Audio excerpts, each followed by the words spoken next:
தேவனாகிய கர்த்தர் ஒரு சிலரை உலக தோற்றத்திற்கு முன்னே கிறிஸ்துவுக்குள் தெரிந்து கொண்டார் என்று எபேசியர் 1:4 சொல்லுகிறது. அப்படி கிறிஸ்துவுக்குள் தெரிந்து கொள்ளப்பட்டவர்களிலும் ஒரு சிலர் மீது தேவனாகிய கர்த்தர் திட்டம் அல்லது தரிசனம் வைப்பார். எல்லாம் கவனிச்சுக்கொள்ள வேண்டாம். இன்றைய தேவ செய்தியின் தலைப்பே தேவ தரிசனமும் அபிஷேகமும்.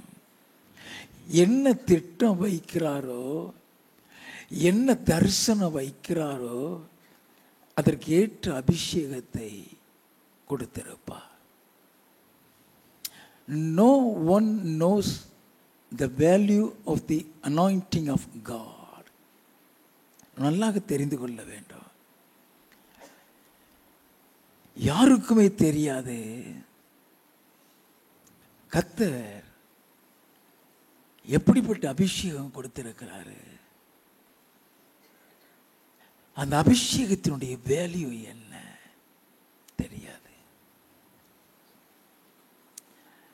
Many a times we simply ignore the commandment of God to proceed the plan of God. ஆண்டவர் ஒரு திட்டம் வச்சு ஒரு கட்டளையை கொடுப்பாரு. சாதாரண அந்த கட்டளை நம்ம உதாசீனப்படுத்திடுவோம். We are really accountable for the anointing what we have received. தேவனிடத்திலிருந்து என்ன அபிஷேகத்தை பெற்றிருக்கிறோமோ அதற்கு நம்ம கணக்கு கொடுக்க வேண்டியிருக்கும். யாருக்கும் அது தெரியாது. யோனாவின் புஸ்தகம் 1வது அதிகாரம் 1, 2 வசனங்கள். அமித்தாயின் குமாரனாகிய யோனாவுக்கு கர்த்தருடைய வார்த்தை உண்டாகி, அவர், நீ எழுந்து மகா நகரமாகிய நினிவேக்கு போய் அதற்கு விரோதமாக பிரசங்கி, அவர்களுடைய அக்கிரமம் என் சமூகத்தில் வந்து எட்டினது என்றார். ஆண்டவர் சொல்லுகிறாரு, அங்க போய் பிரசங்கிப்பா. அவர்களுடைய அக்கிரமம் என் சமூகத்தில் வந்து எட்டி இருக்கிறது. இந்த வார்த்தையை சொல்லி அழைச்சிட்டாருன்னு சொன்னா அந்த அபிஷேகத்தை கொடுத்துட்டு தான் அழைப்பாரு. அழைச்சிட்டு அபிஷேகம் கொடுக்க மாட்டாரு. நல்லா கவனித்து கிடங்க. நமக்கு தெரியாது, யாருக்குமே, யோனாவுக்குமே தெரியாது. அவனுக்கு கர்த்தர் என்ன அபிஷேகம் கொடுத்திருக்காருங்கிறது அவனுக்கு தெரியாது. He was a prophet. அவர் தீர்க்கதரிசி தான். அவனோட கூட தேவன் பேசுவார். அவன் தேவனோட கூட பேசக்கூடியவன் தான். ஆனா அவனுக்குள்ள என்ன அபிஷேகம் கொடுத்திருக்கிறாரு அவனுக்கு தெரியாது. யோனாவின் புஸ்தகம் 3வது அதிகாரம் 4, 5 வசனங்கள். யோனா நகரத்தில் பிரவேசித்து ஒரு நாள் பிரயாணம் பண்ணி இன்னும் 40 நாள் உண்டு. அப்பொழுது நினிவே கவிழ்க்கப்பட்டு போம் என்று கூறினான். அப்பொழுது நினிவேயில் உள்ள ஜனங்கள் தேவனை விசுவாசித்து உபவாசம் செய்யும்படி கூறினார்கள். பெரியோர் முதல் சிறியோர் மட்டும் ரெட்டுடுத்தி கொண்டார்கள். நல்லா கவனிங்க, ஒரே ஒரு வார்த்தை சொல்றான்.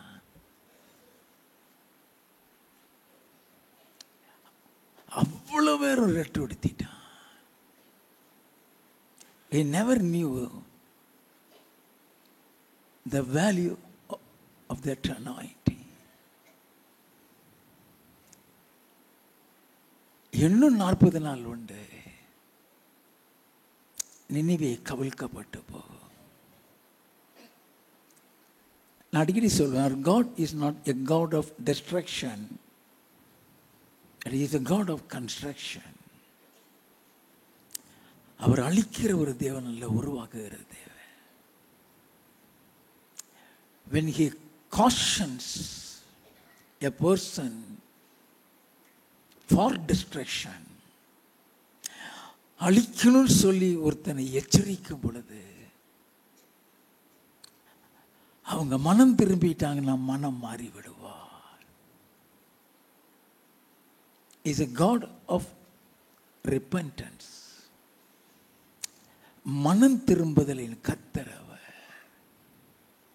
யாருக்கும் தெரியாது. 8வது வசனத்திலிருந்து மனுஷரும் மிருகங்களும் ரெட்டினால் மூடிக்கொண்டு தேவனை நோக்கி உரத்த சத்தமாய் கூப்பிடவும், அவரவர் தம் தம் பொல்லாத வழியையும் தம் தம் கைகளில் உள்ள கொடுமையையும் விட்டு திரும்பவும் கடவர்கள். யாருக்கு தெரியும், நாம் அழிந்து போகாத படிக்கு ஒருவேளை தேவன் மனஸ்தாபப்பட்டு தம்முடைய உக்கிர கோபத்தை விட்டு திரும்பினாலும் திரும்புவார் என்று கூற சொன்னான். அவர்கள் தங்கள் பொல்லாத வழியை விட்டு திரும்பினார்கள் என்று தேவன் அவர்களுடைய கிரியைகளை பார்த்து தாம் அவர்களுக்கு செய்வேன் என்று சொல்லியிருந்த தீங்கை குறித்து மனஸ்தாபப்பட்டு அதை செய்யாதிருந்தார். செய்யவில்லை.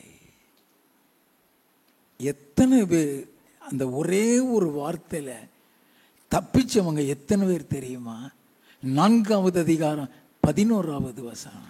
வலது கைக்கும் இடது கைக்கும் வித்தியாசம் அறியாத 1,20,000 பேருக்கு அதிகமான மனுஷரும் அநேக மிருக ஜீவன்களும் இருக்கிற மகா நகரமாகிய நினிவேக்காக நான் பரிதபியாமல் இருப்பேனோ என்றார். 1,20,000க்கும் அதிகமான மக்கள். ஆண்டவர் ஒரு நபரை அழைக்கிறார். அதற்கேற்ற அபிஷேகத்தை கொடுக்கிறார்.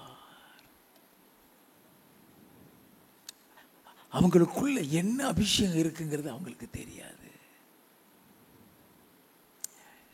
At a particular point of time, that anointing will operate. நல்லா கவனித்துக் கொள்ள வேண்டும். அந்த அபிஷேகம் கிரியை செய்ய ஆரம்பிக்கும். ஆண்டவர் மோசேயை அழைக்கிறார். யாத்திராகமம் 3வது அதிகாரம் 10வது வசனம். நீ இஸ்ரவேலின் புத்திரராகிய என் ஜனத்தை எகிப்தில் இருந்து அழைத்து வரும்படி உன்னை பார்வோனிடத்துக்கு அனுப்புவேன் வா என்றார். நல்ல கவனிங்க. இஸ்ரவேல் ஜனங்களை எகிப்தில் இருந்து அழைத்து வரும்படி உன்னை பார்வோனிடத்துக்கு அனுப்புகிறேன். அப்படி அனுப்பிட்டாருனாலே அவ மேல ஒரு அபிஷேகம் இருக்கும். அந்த அபிஷேகம் மோசே மேல இருக்குங்கிறது மோசேக்கு தெரியாது. அப்படிப்பட்ட ஒரு அபிஷேகத்தை கர்த்தர் கொடுத்திருக்கிறாருங்கிறது மோசேக்கு தெரியாது. நல்லா கவனித்துக் கொள்ள வேண்டும். ஆண்டவர் அவனை அழைக்கிறாரு, வாப்பா. அவன் ஆண்டவர்கிட்ட என்ன சொல்றான்? 4வது அதிகாரம் 10வது 11வது வசனங்கள். அப்பொழுது மோசே கர்த்தரை நோக்கி, ஆண்டவரே, இதற்கு முன்னாவது தேவரீர் உமது அடியனுடைய பேசினதற்கு பின்னாவது நான் வாக்கு வல்லவன் அல்ல, நான் திக்கு வாயும் மந்த நாவும் உள்ளவன் என்றான். அதே நேரங்கள்ல நமக்குள்ள ஒரு தாழ்வு மனப்பான்மை. I am not worthy of doing that. நான் இதுக்கு தகுதி இல்லை ஆண்டவரே. தகுதி இல்லாதவங்களை தான் அவர் தெரிந்து கொள்வார் ஐயா. எல்லாம் எனக்கு தெரியும் நினைக்கிறவங்களை தெரிந்து கொள்ள மாட்டாரு. ஞானிகளை வெட்கப்படுத்தும்படி பைத்தியமானவர்களை அவர் தெரிந்து கொள்கிறாரா? நல்ல அப்படின்னா அவன் சொல்றான், நான் திக்குவாயும் மந்த நான் உள்ளவாண்டவரே. 12வது வசனம். ஆதலால் நீ போ, நான் உன் வாயோடு இருந்து நீ பேச வேண்டியதை உனக்கு போதிப்பேன் என்றார். நீ போ, உன் வாயோடு இருந்து பேசுவேன். வாசிப்போம். அதற்கு அவன், ஆண்டவரே, நீர் அனுப்ப சித்தமாய் இருக்கிற யாரையாகிலும் அனுப்பும் என்றான். அப்பொழுது கர்த்தர் மோசேயின் மேல் கோபம் மூண்டவராகி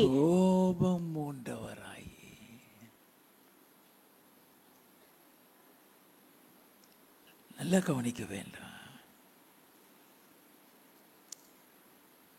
நம்ம சில காரியத்தில் மாற்றுன்னு சொல்லும் பொழுது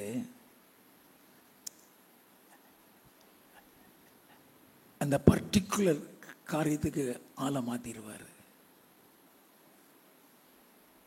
வாசிப்போம். லேவியனாகிய ஆரோன் உன் சகோதரன் அல்லவா? அவன் நன்றாய் பேசுகிறவன் என்று அறிவேன். அவன் உன்னை சந்திக்க புறப்பட்டு வருகிறான். உன்னை காணும் போது அவன் இருதயம் மகிழும். நீ அவனோட பேசி அவன் வாயில் வார்த்தைகளை போடு. நான் உன் வாயிலும் அவன் வாயிலும் இருந்து நீங்கள் செய்ய வேண்டியதை உங்களுக்கு உணர்த்துவேன். அவன் உனக்கு பதிலாக ஜனங்களோடு பேசுவான்.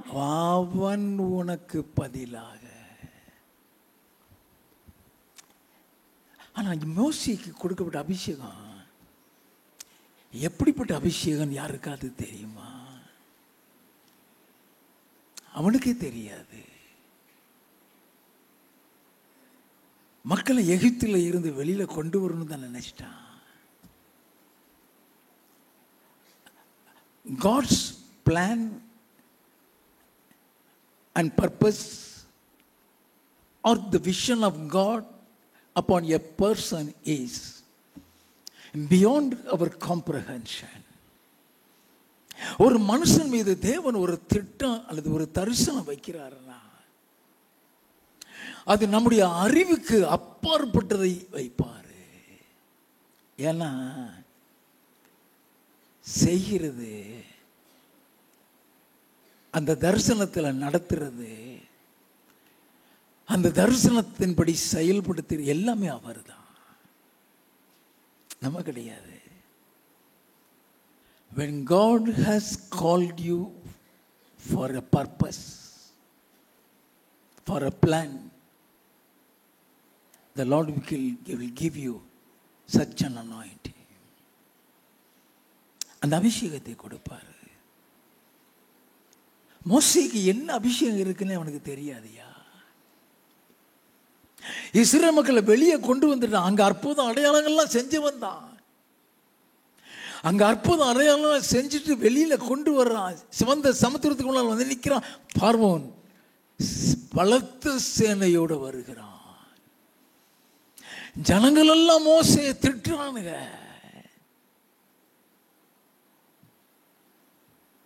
ஆண்டவர்கிட்ட போய் முறையிடுறான். ஏன் என்னிடத்துல முறையிடுற? உன் கோலை சமுத்திர நேர நீட்டுங்கிறாரு. யாத்ராகமம் 14வது அதிகாரம் 21வது 22வது வசனங்கள். மோசே தன் கையை சமுத்திரத்தின் மேல் நீட்டினான். அப்பொழுது கர்த்தர் முழுவதும் பலத்த கீழ்காற்றினால் சமுத்திரம் ஒதுங்கும்படி செய்து அதை வறண்டு போக பண்ணினார். ஜலம் பிளந்து பிரிந்து போயிற்று. இஸ்ரவேல் புத்திரர் சமுத்திரத்தின் நடுவாக வெட்டாந்தரையிலே நடந்து போனார்கள். அவர்கள் வலது புறத்திலும் அவர்கள் இடது புறத்திலும் ஜலம் அவர்களுக்கு மதிலாக நின்றது. அவன் பெற்ற அபிஷேகம், அவன் பெற்ற அபிஷேகம் கர்த்தர் அவன் கையில் இருந்த அந்த கிரியை செய்தார் எழுதப்பட்டிருக்கிறது. ஏசாயா தீர்க்கதரிசியின் புஸ்தகம் 63வது அதிகாரம் 12வது வசனம். அவர்கள் நடுவிலே தம்முடைய பரிசுத்த ஆவியை இருக்க கட்டளையிட்டு மோசேயின் வலது கையை கொண்டு அவர்களை தமது மகிமையின் புயத்தினாலே நடத்தி தமக்கு நித்திய கீர்த்தியை உண்டாக்க அவர்களுக்கு முன்பாக தண்ணீரை பிளந்து அவன் வலது கையை வைத்து அந்த கையிலிருந்து புறப்பட்டு வருகிறான். அவன் கையில இருந்து புறப்பட்டு வருகிறான். ஒவ்வொருத்தருக்கும் ஒரு அபிஷேகத்தை வைத்திருப்பாரு. அந்த அபிஷேகம் அந்த அபிஷேகம் அந்த தரிசனத்தின் பாதையில வழி நடத்தும். இயேசுவை தேவன் இந்த உலகத்துக்கு அனுப்புறாரு.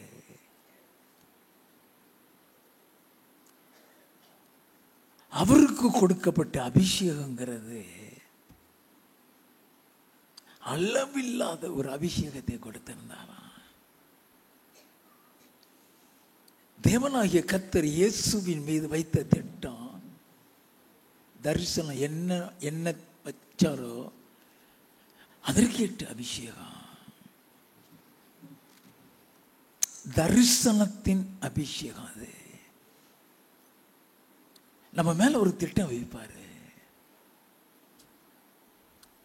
அந்த திட்டத்துக்கு இது அபிஷேகம் உங்களுக்குள்ள இருக்கும். இயேசு கிறிஸ்துவின் மீது ஒரு அபிஷேகம்,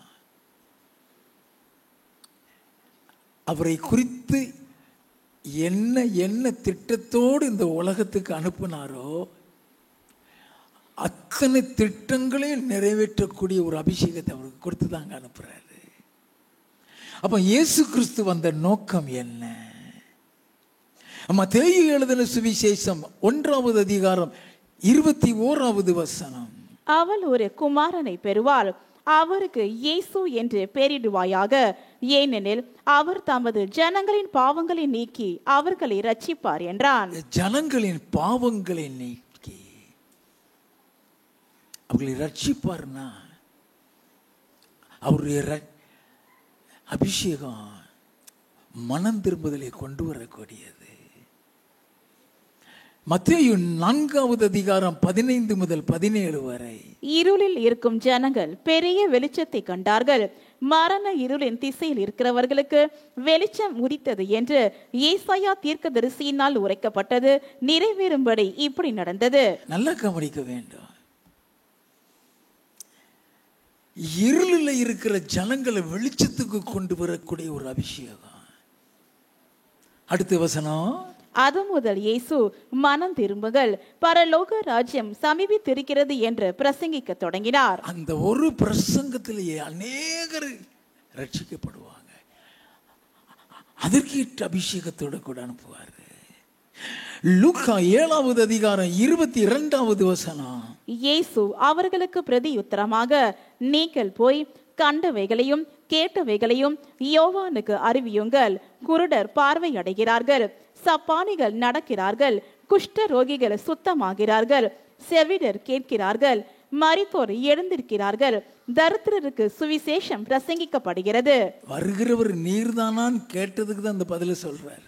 யோவான் கேட்டு விடுறான், வருகிறவர் நீர்தானா, இன்னொரு வர காத்திருக்க வேண்டும் ஆண்டவரே, என்னத்தை பாத்தியோ அதை போய் சொல்லு.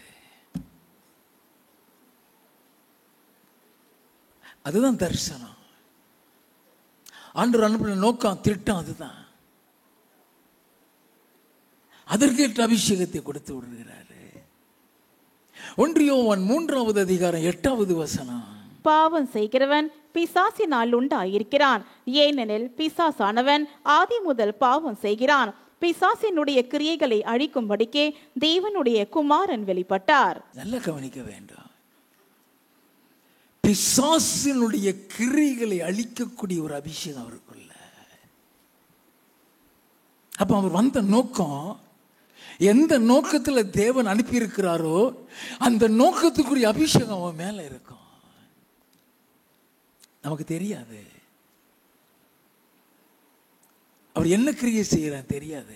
சும்மா நின்றுட்டு இருந்தாலே போதும், அவர் செஞ்சுக்கிட்டே இருப்பாரு. நல்லா கவனிங்க. கலாத்தியரின் புஸ்தகம் 3வது அதிகாரம் 13வது வசனம். மரத்திலே தூக்கப்பட்ட எவனும் சபிக்கப்பட்டவன் என்று எழுதி இருக்கிறபடி கிறிஸ்து நமக்காக சாபமாகி நியாய பிரமாணத்தின் சாபத்திற்கு நம்மை நீங்களாக்கி மீட்டு கொண்டார். அப்ப அவருக்கு கொடுக்கப்பட்ட அபிஷேகம் சாபத்தை நீக்குகிற அபிஷேகம். சாபத்தை நீக்கக்கூடிய ஒரு அபிஷேகம். அது மாத்திரம் இல்ல, அவருக்கு கொடுக்கப்பட்ட அபிஷேகம் ஆசீர்வதிக்கிற அபிஷேகம் கூட. கலாத்தியர் 3:16 ஆபிரகாமுக்கும் அவனுடைய சந்ததிக்கும் வாக்குத்தத்தங்கள் பண்ணப்பட்டன. சந்ததிகளுக்கு என்று அநேகரை குறித்து சொல்லாமல் உன் சந்ததிக்கு என்று ஒருவனை குறித்து சொல்லி இருக்கிறார். அந்த சந்ததி கிறிஸ்துவே. அந்த சந்ததிக்கு ஆபிரகாம் கொடுக்கப்பட்ட ஆசீர்வாதம் இயேசு கிறிஸ்து மூலமாய் புறஜாதிகளுக்கு வருகிறதா? அப்ப ஆசீர்வதிக்கிற அபிஷேகம் அவருக்குள்ள இருக்கு. இப்படி இயேசு கிறிஸ்துவுக்குள் அவர் மீது வைத்த பல திட்ட தரிசனங்களுக்கு ஏற்ற அபிஷேகம் வைத்தபடியினால அவருக்கு கொடுக்கப்பட்ட அபிஷேகம் அளவில்லாத அபிஷேகமா. யோவான் 3:34 தேவனால் அனுப்பப்பட்டவர் தேவனுடைய வார்த்தைகளை பேசுகிறார். தேவன் அவருக்கு தமது ஆவியை அளவில்லாமல் கொடுத்திருக்கிறார். தேவனால் அனுப்பப்பட்டவர் தேவனுடைய வார்த்தைகளை பேசுகிறார். தேவன் அவருக்கு அளவில்லாத அபிஷேகத்தை கொடுத்திருக்கிறார். The anointing with no measure என்று ஆங்கிலத்தில் இருக்கு. அளவில்லாத அபிஷேகம். அதனால அவர் மீது பல திட்டங்களோடு அவரை அனுப்புகிறார். சிலருக்கு ஆண்டவர் அநேக ஊழியங்களை கொடுப்பார். அந்தந்த ஊழியத்துக்கு ஏற்ற அபிஷேகம் மேல இருக்கும்.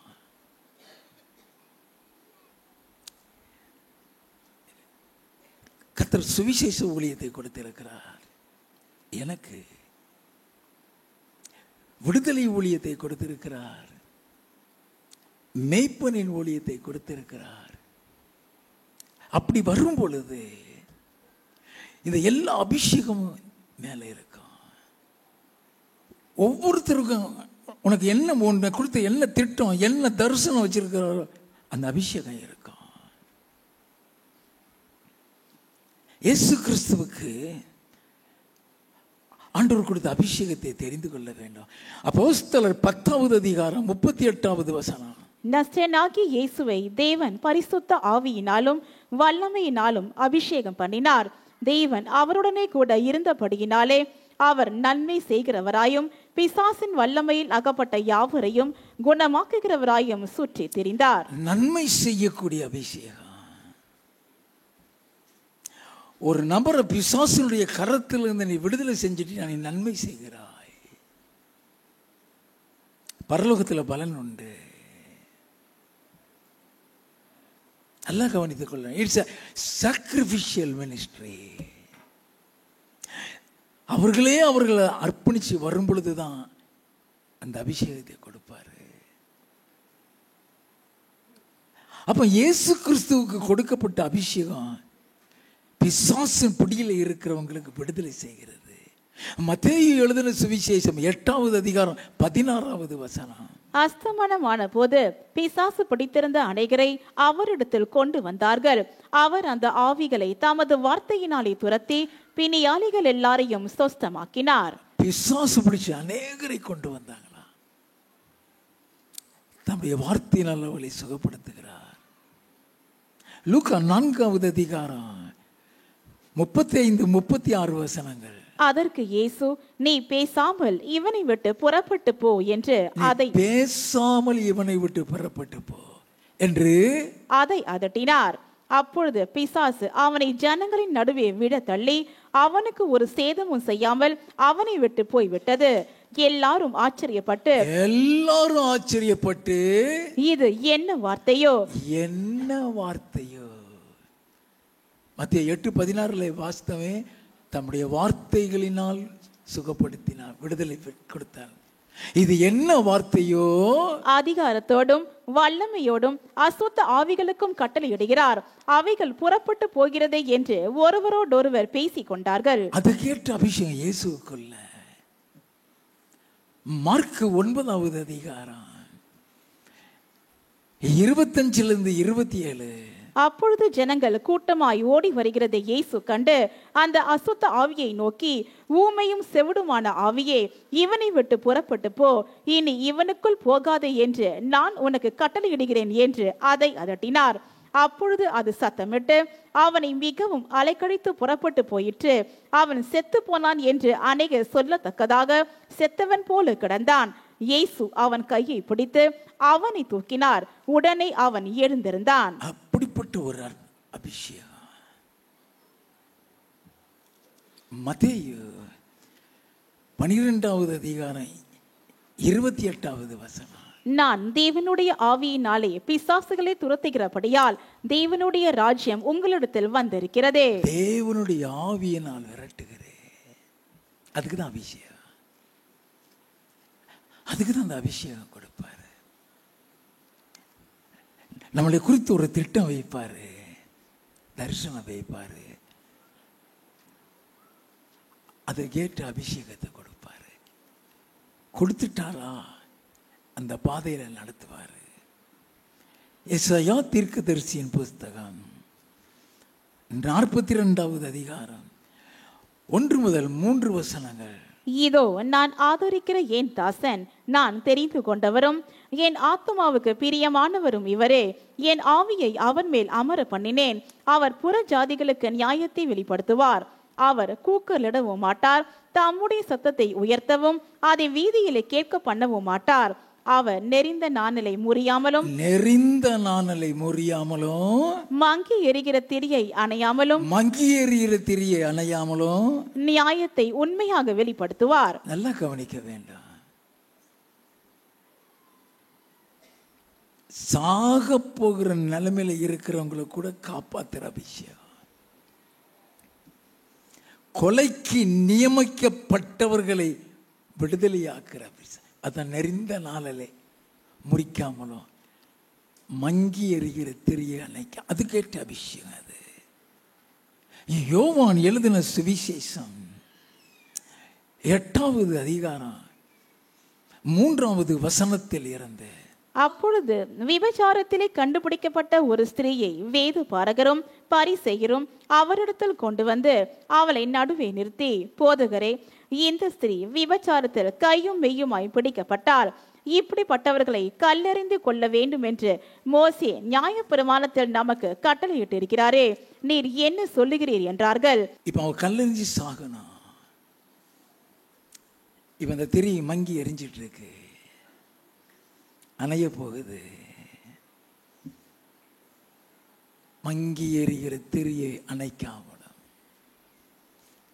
நெறிந்த நாணலை முறிக்காமல். நெறிந்த நாணல்லாம் காஞ்சி போயிருக்கும், லைட்டை கையச்சு அமிக்கின கூட முறிஞ்சிடும்.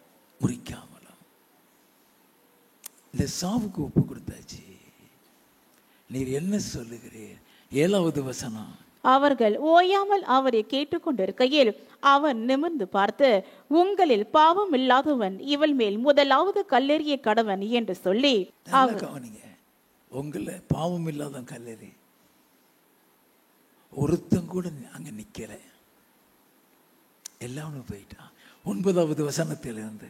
அவர்கள் அதை கேட்டு தங்கள் மனசாட்சியினால் கடிந்து கொள்ளப்பட்டு பெரியோர் முதல் சிறியோர் வரைக்கும் ஒவ்வொருவராய் போய்விட்டார்கள். அதுதான் அந்த அபிஷேகம்.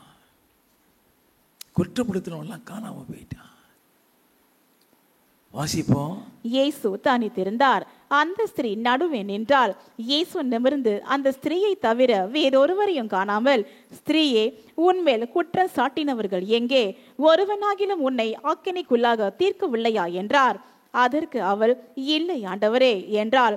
இயேசு அவளை நோக்கி, நானும் உன்னை ஆக்கினைக்குள்ளாக தீர்க்கிறதில்லை. நானும் உன்னை ஆக்கினைக்குள்ளாக தீர்க்கவில்லை, நீ போ, இனி பாவம் செய்யாதே என்றார். கொலைக்கு நியமிக்கப்பட்டவர், நியாயப்பிரமாணத்தின்படி கொலைக்கு நியமிக்கப்பட்டவர், மங்கி எறிகிற தினி அணைந்து போகாதபடிக்கு காப்பாத்துகிறார். ஏசாயா தீர்க்கதரிசியின் புஸ்தகம் 61வது அதிகாரம் 1 முதல் 3 வசனங்கள். கர்த்தராகிய தேவனுடைய ஆவியானவர் என் மேல் இருக்கிறார். சிறுமைப்பட்டவர்களுக்கு சுவிசேஷத்தை அறிவிக்க கர்த்தர் என்னை அபிஷேகம் பண்ணினார். இருதயம் நொறுங்குண்டவர்களுக்கு காயங்கட்டுதலையும், சிறைப்பட்டவர்களுக்கு விடுதலையையும், கட்டுண்டவர்களுக்கு கட்டவிழ்த்தலையும் கூறவும், கர்த்தருடைய அனுக்கிரக வருஷத்தையும் நம்முடைய தேவன் நீதியை சரிக்கட்டும் நாளையும் கூறவும், துயரப்பட்ட அனைவருக்கும் ஆறுதல் செய்யவும், சீயோனிலே துயரப்பட்டவர்களை சீர்படுத்தவும், அவர்களுக்கு சாம்பலுக்கு பதிலாக சிங்காரத்தையும் துயரத்துக்கு பதிலாக ஆனந்த தைலத்தையும் ஒடுங்கின ஆவிக்கு பதிலாக துதியின் உடையையும் கொடுக்கவும் அவர் என்னை அனுப்பினார். அதுதான் அழைப்பு. எவ்வளவு வரிசையா சொல்லிக்கொண்டே வருகிறார். அப்ப அந்த அழைப்புக்கு ஏற்ற அபிஷேகம் அவருக்குள்ள இருக்கும். சிறுமைப்பட்டவர்களுக்கு சுவிசேஷத்தை அறிவிக்க என்னை அபிஷேகம் பண்ணினாரே. மார்க் எழுதின சுவிசேஷம் 6வது அதிகாரம் 34வது வசனம். இயேசு கரையில் வந்து அநேக ஜனங்களை கண்டு அவர்கள் மேய்ப்பனில்லாத ஆடுகளைப் போல் இருந்தபடியால் அவர்கள் மேல் மனதுருகி அநேக காரியங்களை அவர்களுக்கு உபதேசிக்க தொடங்கினார். அங்க ஒரு பெரிய கூட்டம். ஒருத்தர் 2 பேர் கூடல. 44வது வசனத்தை வாசித்தீங்கன்னா 5000 பேர்னு எழுதப்பட்டிருக்கும். ஒரு பெரிய கூட்டம் கொஞ்சம் நிற்குது அவர்களுக்கு சுவிசேஷத்தை சொல்றதுக்கு. அதுக்கு தான் இந்த அபிஷேகம். அந்த அபிஷேகம் அத்தனை பேரை அங்க கொண்டு வந்துடும். அவரு கூப்பிடல. என்னன்னா மார்க் 6வது அதிகாரம் 31வது வசனத்தில் இருந்து வாசிப்போம். அவர் அவர்களை நோக்கி வனாந்திரமான ஒரு இடத்தில் தனித்து சற்றே இளைப்பாறும்படி போவோம் வாருங்கள் என்றார். இளைப்பாறும்படி கொஞ்சம் ரெஸ்ட் எடுத்துக்கிடுவோம். கொஞ்சம் ரெஸ்ட் எடுத்துக்கிடுவோம். தொடர்ந்து போய்கிட்டு ஓடிக்கிட்டே இருக்கிறாரு. அதனால கொஞ்சம் ரெஸ்ட் எடுத்துக்கிடுவோம். காலையில் மீட்டிங் முடிச்சு மத்தியானம் மீட்டிங் முடிச்சு அந்த சாயந்தரம் 4லேருந்து 4:30 மணி வரைக்கும் ஒரு கேப் இருக்கும். கொஞ்சம் ரெஸ்ட் எடுப்போம்னு சொல்லி படுப்பேன். அந்த மாதிரி இயேசு போகிறார். வாசிப்போம். ஏனெனில் வருகிறவர்களும் போகிறவர்களும் அநேகராய் இருந்தபடியினால் போஜனம் பண்ணுகிறதற்கும் அவர்களுக்கு சமயம் இல்லாதிருந்தது. அப்படியே அவர்கள் தனிமையாய் ஒரு படவில் ஏறி வனாந்திரமான ஒரு இடத்திற்கு போனார்கள். வனாந்திரமான ஒரு இடத்துக்கு போனார்கள். வாசிப்போம். அவர்கள் புறப்பட்டு போகிறதை ஜனங்கள் கண்டார்கள். அவரை அறிந்த அநேகர் சகல பட்டணங்களிலும் இருந்து கால்நடையாய் அவ்விடத்திற்கு ஓடி அவர்களுக்கு முன்னே அங்கே சேர்ந்து அவரிடத்தில் கூடி வந்தார்கள். அவர் போறதுக்கு முன்னாலே ஒரு பெரிய கூட்டம் 5000 பேர் கூடிட்டான். அதுக்குதான் அபிஷேகம். எப்படி தேனி இருக்கிற இடத்துல தேனி ஓடி வருமோ, அவர் இருக்கிற இடத்துல ஜனங்கள் ஓடி வருவார்கள். ஐயா, நல்லா தெரிந்து கொள்ள வேண்டும். அதுக்கு அப்படிப்பட்ட ஒரு அபிஷேகத்தை ஆண்டவர் இயேசு கிறிஸ்துவுக்கு கொடுத்திருக்கிறார். லூக்கா எழுதின சுவிசேஷம் 13வது அதிகாரம் 11லிருந்து 13 வரை. அப்பொழுது 18 வருஷமாய் பலவீனப்படுத்தும் ஆவியை கொண்ட ஒரு ஸ்திரீ அங்கே இருந்தாள். அவள் எவ்வளவும் நிமிரக்கூடாத கூனியாயிருந்தாள். இயேசு அவளை கண்டு தம்மிடத்தில் அடைத்து, ஸ்திரீயே, உன் பலவீனத்தின் நின்று விடுதலையாக்கப்பட்டாய் என்று சொல்லி அவள் மேல் தமது கைகளை வைத்தார். கையை தான் வைக்கிறாரு. அவள் மீது தம்முடைய கைகளை தான் வைத்தாரு. வாசிப்போம். உடனே அவள் நிமிர்ந்து தேவனை மகிமைப்படுத்தினாள். உடனே நிமிர்ந்துட்டா. 16வது வசனம். இதோ சாத்தான் 18 வருஷமாய் கட்டியிருந்த ஆபிரகாமின் குமார்த்தியாகிய இவளை ஓய்வு நாளில் இந்த கட்டிலிருந்து அவிழ்த்து விட வேண்டியதில்லையா என்றார். அப்ப அவருக்கு கொடுக்கப்பட்ட அபிஷேகம் கட்டப்பட்டவர்களை விடுதலை செய்கிறது. அதைத்தானே ஏசாயா 61 வாசித்தோம். சிறுமைப்பட்டவர்கள் சுவிசேஷத்தை அறிவிக்கிறது, கட்டுண்டவர்களை விடுதலையாக்குகிறது. லூக்கா எழுதின சுவிசேஷம் 7வது அதிகாரம் 37, 38 வசனம். அப்பொழுது அந்த ஊரில் இருந்த பாவியாகிய ஒரு ஸ்திரீ அவர் பரிசேயன் வீட்டிலே பந்தி இருக்கிறதை அறிந்து ஒரு பரணியில் பரிமள தைலம் கொண்டு வந்து அவருடைய பாதங்களின் அருகே பின்னாக நின்று அழுது கொண்டு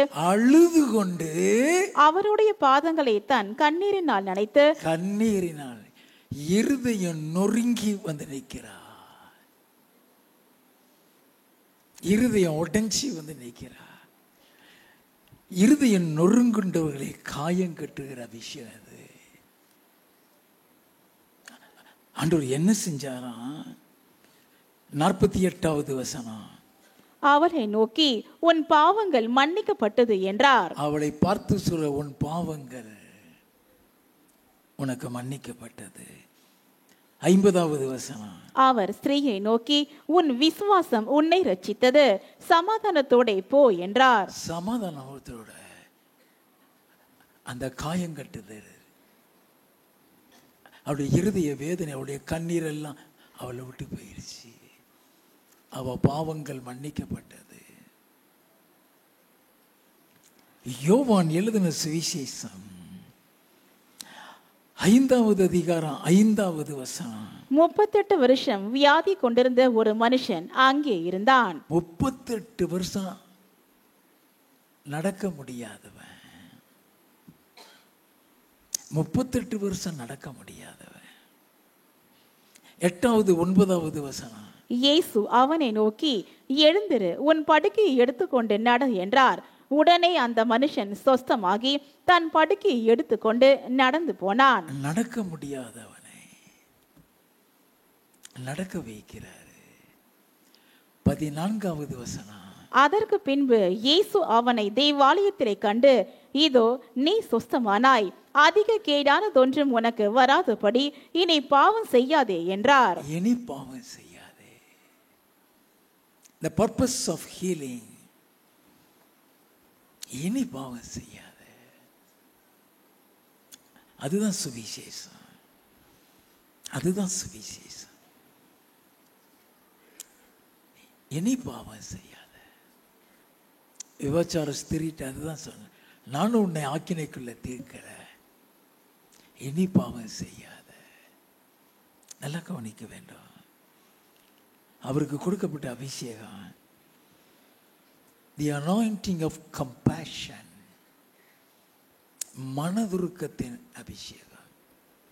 மத்தேயு எழுதின சுவிசேஷம் 14வது அதிகாரம் 14வது வசனம், இயேசு வந்து திரளான ஜனங்களை கண்டு அவர்கள் மேல் மனதுருகி அவர்களில் வியாதியஸ்தர்களாய் இருந்தவர்களை சொஸ்தமாக்கினார். நல்லா கவனிக்க வேண்டும். மனதுருகி சொஸ்தப்படுத்துகிறது. வியாதியஸ்தர்களையும் கஷ்டப்படுகிறவர்களை, நடக்க முடியாதவர்களை மாந்திரியத்தில் பார்க்கும் பொழுது மனதுருகிடுவார். When you do have compassion, healing அதிகமா நடக்கும்.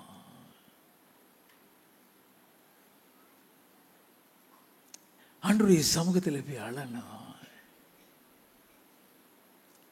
ஆண்டவரே, கண்ணீர் வேதனை எத்தனையோ பேர் வர்றாங்களே, விடுதலை கொடுக்க மாட்டீரா? நீ கதறும் பொழுது உனக்குள் கொடுத்திருக்கிற அபிஷேகம் இன்க்ரீஸ் ஆகும்.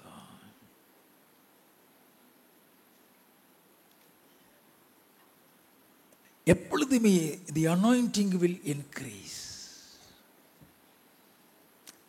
It should not decrease on any circumstances. ஒரு காரணத்தை கொண்டு அது குறைஞ்சிடக்கூடாது. அது எப்போ குறையும்? when you grieve the Holy Spirit.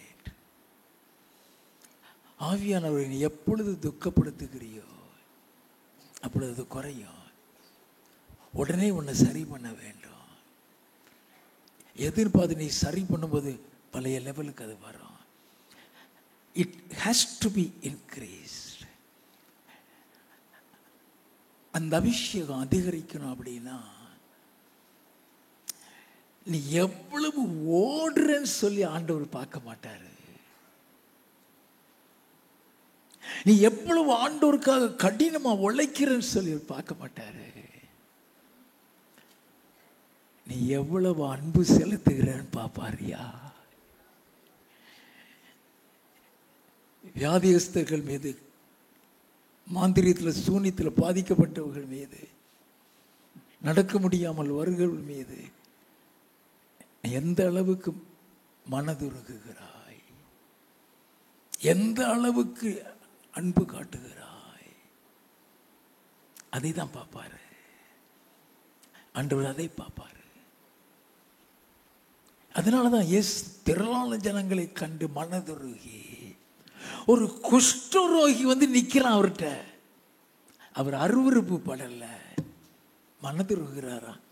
Mark எழுதின சுவிசேஷம் 1வது அதிகாரம் 40 42 வசனங்கள்.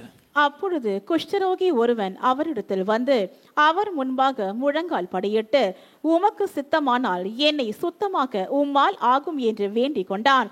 இயேசு மனதுருகி கையை நீட்டி அவனை தொட்டு, எனக்கு சித்தம் உண்டு, சுத்தமாகு என்றார். மனதுருகி ஒரு குஷ்டரோகியை பார்த்த உடனே அவர் அருவருப்பு படல. அந்த நாட்கள்ல நியாயப்பிரமாணத்தின்படி குஷ்டரோகியை தொடக்கூடாது. குஷ்டரோகி ஊருக்குள்ள இருக்கக்கூடாது. அவர் தொடர்றாரு. 10 குஷ்டரோகி வர்றாங்க தூரத்தில் நின்று. ஏன்னா அங்குள்ள சட்டத்திட்டம் அதுதான். ஏசு ஐயரே எங்களுக்கு இறங்குங்கிறாங்க. உங்களை போய் ஆசாரியனுக்கு காட்டுங்கிற 10 பேரும் சுகமாயிருவான். நல்லா கவனிக்க வேண்டாம். அவன் மேல மனதுருகுகிறார். அவருக்கு கொடுக்கப்பட்ட அபிஷேகம் அளவில்லாத அபிஷேகம். வாஸ்தமே ஏசாயா தீர்க்கதரிசியின் புஸ்தகம் 11வது அதிகாரம் 2வது வசனம். ஞானத்தையும் உணர்வையும் அருளும் ஆவியும், ஞானத்தையும் உணர்வையும் அருளுகிற ஆவியா. ஞானத்தை கொடுக்கிற ஆவி, உணர்வுன்னு சொல்லுது the spirit of understanding. வாசிப்போம். ஆலோசனையும் பலனையும் அருளும் ஆவியும், அறிவையும் கர்த்தருக்கு பயப்படுகிற பயத்தையும் அருளும் ஆவியும் ஆகிய. கர்த்தருக்கு பயப்படுற பயத்தை கொடுக்கிற அபிஷேகம். அந்த அபிஷேகம் எல்லாருக்கும் தேவை. கர்த்தருக்கு பயப்படுற பயம். வாசிப்போம். கர்த்தருடைய ஆவியானவர் அவர் மேல் தங்கி இருப்பார். கர்த்தருடைய அப்படிப்பட்ட ஞானத்தின் ஆவியானவர். அந்த ஞானத்தின் ஆவி என்ன தந்திரத்தில் வந்து பேசுறாங்கிறத கண்டுபிடிச்சிடும். லூக்கா எழுதின சுவிசேஷம் 20வது அதிகாரம் 20வது வசனத்திலிருந்து. அவர்கள் சமயம் பார்த்து தேசாதிபதியின் ஆளுகைக்கும் அதிகாரத்துக்கும் அவரை ஒப்பு கொடுக்கும்படி அவருடைய பேச்சிலே குற்றம் கண்டுபிடிக்கலாம் என்று தங்களை உண்மை உள்ளவர்களாய் காண்பிக்கிற வேவுக்காரரை அவரிடத்தில் அனுப்பினார்கள். நடிக்கிறவர்களை அனுப்புறாங்க, நல்லவங்க மாதிரி பேசுறவங்களை அனுப்புறாங்க. அவர்கிட்ட குற்றம் கண்டுபிடிச்சு தேசாதிபதியிட்ட போய் சொல்லி அவரை கொலை செய்யணும். கொலை செய்கிறதுக்காக. வாசிப்போம். அவர்கள் வந்து, போதகரே, நீர் நிதானமாய் பேசி உபதேசிக்கிறீர் என்றும் முகதாட்சியமில்லாமல் தேவனுடைய மார்க்கத்தை சத்தியமாய் போதிக்கிறீர் என்றும் அறிந்திருக்கிறோம்.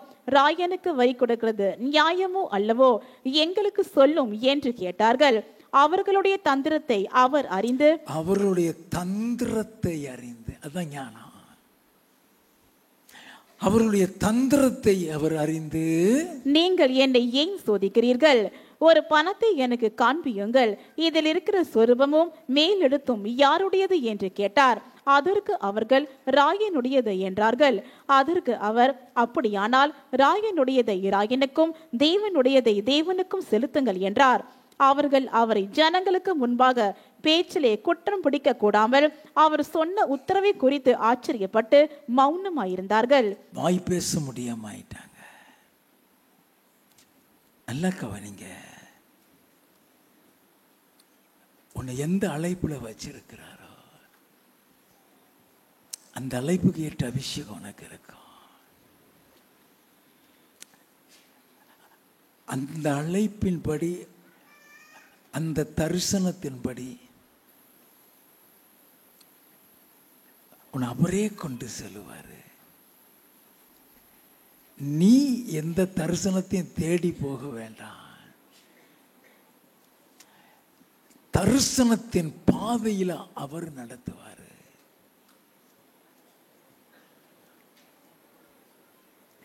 அவர் அழைச்சிட்டாரா?